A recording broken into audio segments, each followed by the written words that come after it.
का बहुत बहुत स्वागत है। आज का हमारा टॉपिक थोड़ा अपने शिक्षण और रोजगार से थोड़ा हट करके है। जनरली हमारे इस यूट्यूब चैनल एजुकेशनल प्लेटफॉर्म पर शिक्षा और रोजगार से जुड़ी हुई विशेष करके शिक्षकों के कल्याण संबंधित या शिक्षकों के भविष्य संबंधित विषयों पर हम लोग चर्चा करते हैं, परंतु आज हम लोग जो चर्चा करने जा रहे हैं वह भी शिक्षा और रोजगार से ही जुड़ी हुई है। उसका मुख्य उद्देश्य यह है, जो आज का हमारा टॉपिक है, इसका मुख्य उद्देश्य यह है कि बहुत सारे हमारे बंधु मित्र सखा और अभ्यर्थी ऐसे हैं कि जो कि अपनी पढ़ाई बीच में ही आर्थिक तंगी के कारण से छोड़ देते हैं और उसके लिए सरकार की तरफ से चलाई जाने वाली योजना स्टूडेंट क्रेडिट कार्ड जो है उसकी वह पूर्णतः लाभ नहीं ले पाते हैं और जिसके वजह से उनकी परीक्षा जो सुविधा है पढ़ाई की वह बीच रास्ते में ही खर्च के कारण, सुविधाओं के कारण, फीस के कारण जो है रुक जाती है। इसी पर सरकार के द्वारा कुछ नोटिफिकेशन आई है जिसको मैं आपके साथ लेकर के यहाँ पर शेयर कर रहा हूँ। उम्मीद करता हूँ कि यह जो आज का टॉपिक है निश्चित रूप से आप सभी दर्शकों के लिए लाभान्वित होने का विषय है। आप जहाँ तक हो सके इसे अधिक से अधिक शेयर करें, जिससे कि वैसे छात्र छात्रा अभ्यर्थी जो पढ़ाई अपना बीच में छोड़ देते हैं आर्थिक तंगी की वजह से, उनको इसका लाभ अधिक से अधिक मिलने का और आप इसके लिए धन्यवाद के पात्र बनेंगे। चलिए बिना समय लिए आपसे यही आग्रह है कि यदि आप हमारे इस यूट्यूब चैनल एजुकेशनल प्लेटफॉर्म पे यदि नए हैं तो इसे सब्सक्राइब करें, लाइक करें, शेयर करें तथा अपने कमेंट्स दें कि हमारा यह वीडियो आज का कैसा आपको लगा। इसी उम्मीद के साथ कि आप हमारे साथ इस वीडियो को आखिरी तक बने रहेंगे और हमारी आपकी जो आज की यह टॉपिक है यह निश्चित रूप से लाभकारी होगी। चलिए आगे बढ़ते हैं। स्टूडेंट क्रेडिट कार्ड योजना में इन तीन समेत 33 और पाठ्यक्रम शामिल किए गए। इन तीन से अभिप्राय यहाँ यह है, यहाँ कहा गया है कि इन तीन को शामिल जो किया गया है इसमें कुछ और कोर्सेज को शामिल किया गया है, जिसको लेकर के बहुत पहले सरकार इस कोर्स में स्टूडेंट क्रेडिट कार्ड किया करती थी, परंतु किसी कारणवश जो टेक्निकल कारण थे उसके वजह से सरकार ने इसमें अपना स्टूडेंट क्रेडिट कार्ड योजना को समाप्त कर दिया था, परंतु पुनः इसे लागू किया गया है जिसका लाभ अधिक से अधिक स्टूडेंट ले सकते हैं। चलिए इसी टॉपिक पर क्लियर कर रहा हूँ कि ऐसे कौन से तीन अन्य कोर्स को शामिल किया गया है और कुल मिलाकर के 33 पाठ्यक्रम शामिल हो गए हैं, कोर्स इसमें शामिल हो गए, जिस पर हम लोग यहाँ आप चर्चा करने जा रहे हैं। आगे बढ़ते हैं कि क्या कहा गया है, इस पर आप ध्यान दीजिएगा। उम्मीद करता हूँ कि हमारा यह प्रयास आपको निश्चित रूप से सार्थक होना चाहिए और आप इसका लाभ ले सकेंगे। पटना हिंदुस्तान ब्यूरो के अनुसार पॉलिटेक्निक, ITI एवं BEd पाठ्यक्रम के विद्यार्थियों के हित में बिहार सरकार ने बड़ा फैसला लिया है। यह तीनों कोर्स पहले स्टूडेंट क्रेडिट कार्ड के माध्यम से चलता था, परंतु बीच में इसे समाप्त कर दिया गया था किसी टेक्निकल कारण की वजह से। पुनः बिहार सरकार ने इसे चालू किया है। वह कौन कौन से कोर्स हैं, फिर से मैं एक बार रिपीट करता हूँ। पॉलिटेक्निक, ITI एवं BEd पाठ्यक्रम के विद्यार्थियों के हित में बिहार सरकार ने बड़ा फैसला लिया है। अब इन पाठ्यक्रम के छात्र छात्राओं को स्टूडेंट क्रेडिट कार्ड योजना का लाभ दिया जाएगा। इन तीन के अलावे 30 और पाठ्यक्रम के लिए भी अब स्टूडेंट क्रेडिट कार्ड योजना से छात्र छात्राओं को लोन मिल सकेगा। इस निर्णय से अब इन पाठ्यक्रमों की पढ़ाई करने वाले विद्यार्थियों को सहूलियत होगी। गौर हो कि पहले से 41 कोर्स के लिए लोन दिया जा रहा है। इसके पहले 41 कोर्स और थे और इधर 33 आपको शामिल कर दिए गए, तो इसकी संख्या बढ़ गई है। 41 कोर्स में लोन दिया जा रहा था।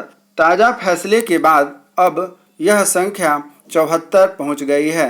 राज्य में BEd, पॉलिटेक्निक और ITI पढ़ने वाले विद्यार्थियों की काफ़ी संख्या है। किसकी संख्या बहुत ज़्यादा है, आपको पता ही है कि राज्य में BEd, पॉलिटेक्निक और ITI पढ़ने वाले विद्यार्थियों की संख्या काफ़ी अधिक है।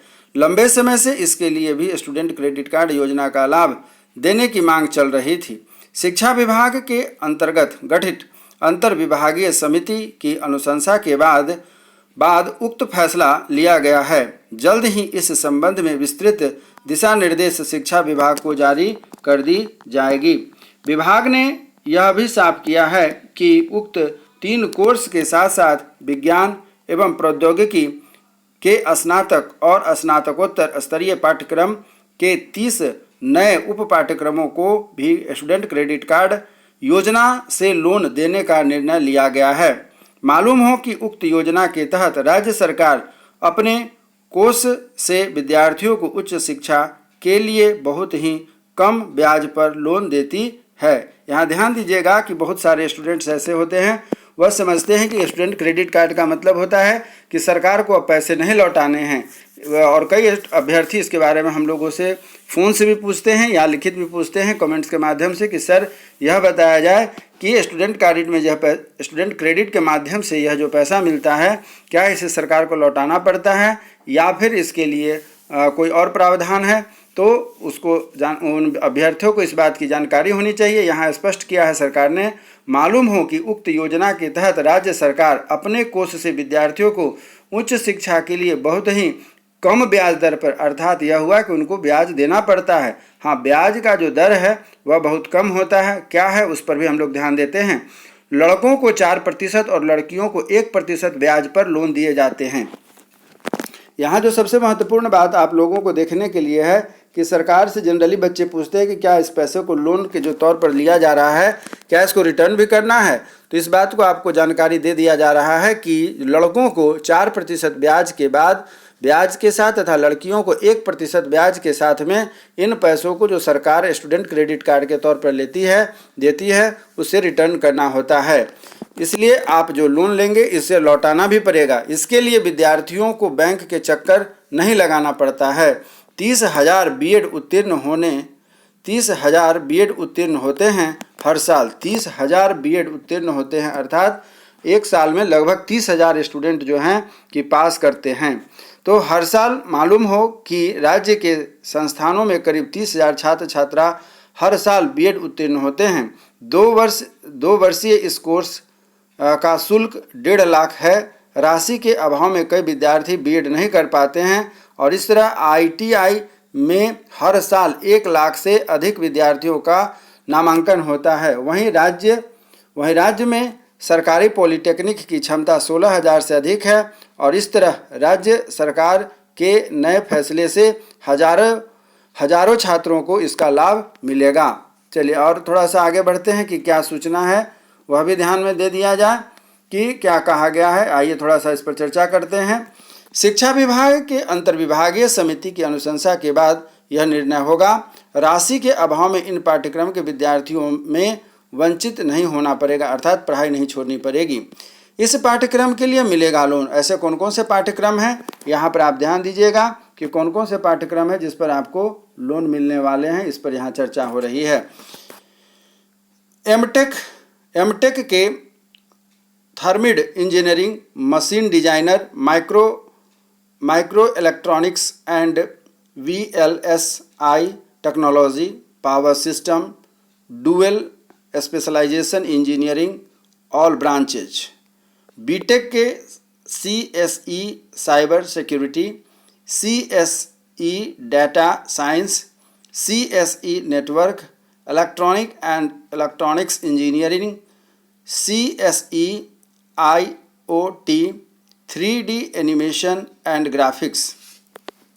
उसके बाद है artificial intelligence and machine learning, chemical engineering, forensic science technology, fire technology and safety, biomedic and robotic engineering, food processing and preservation और लेदर टेक्नोलॉजी।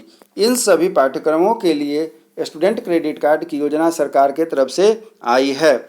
और क्या कहा गया है कि स्टूडेंट क्रेडिट कार्ड योजना एवं फायदे, इसमें कौन कौन से मुख्य बातें हैं इसको आप ध्यान दीजिएगा। कहा गया है कि लड़कों को 4% ब्याज पर लोन दिया जाता है, लड़कियों को 1% ब्याज पर मिलता है लोन। 2016 में हुआ था यह योजना का शुभारंभ और अभी 41 पाठ्यक्रम के लिए मिला था लोन। अभी 41 के लिए मिलता था, जो इस बार 33 और कोर्स को बढ़ा देने के बाद 75 पाठ्यक्रम के छात्र छात्राओं को इस स्टूडेंट क्रेडिट कार्ड का लाभ मिल रहा है, जो आप यहाँ पर देख रहे हैं। तो उम्मीद करता हूँ कि हमारे मित्रों, अभ्यर्थियों, परीक्षार्थियों, छात्र छात्राओं, जो आप हमारी इस न्यूज़ को, इन्फॉर्मेशन को देख रहे हैं, आप निश्चित रूप से हमारे दिए जाने वाले इस इन्फॉर्मेशन के माध्यम से आप स्टूडेंट क्रेडिट कार्ड का लाभ उठाएं, इस योजना का लाभ उठाएं तथा अपनी पढ़ाई को बीच में न रोकते हुए अपने भविष्य को, कैरियर को बनाएं तथा सरकार के होने वाले इस प्रयास को, सरकार से मिलने वाले इस प्रयास को आप निश्चित रूप से एक मौका समझ करके अपने करियर को आगे बढ़ाएं। उम्मीद करता हूं कि हमारे द्वारा यह दिया गया रिपोर्ट आपको निश्चित रूप से लाभकारी होगा, जो आपके भविष्य को, उज्जवल भविष्य को यह एक कदम बढ़ने में सहायक सिद्ध होगा। चलिए इसी उम्मीद के साथ कि आप हमारे चैनल को सब्सक्राइब करेंगे, लाइक करेंगे, शेयर करेंगे, जिससे शिक्षा और रोजगार के क्षेत्र में हमारा हमेशा प्रयास आपके लिए सार्थक साबित हो सकेगा। स्वस्थ रहें, मन लगा के पढ़ाई करें तथा अपने उज्जवल भविष्य की कामना में लगे रहें। तब तक के लिए जय हिंद, जय भारत।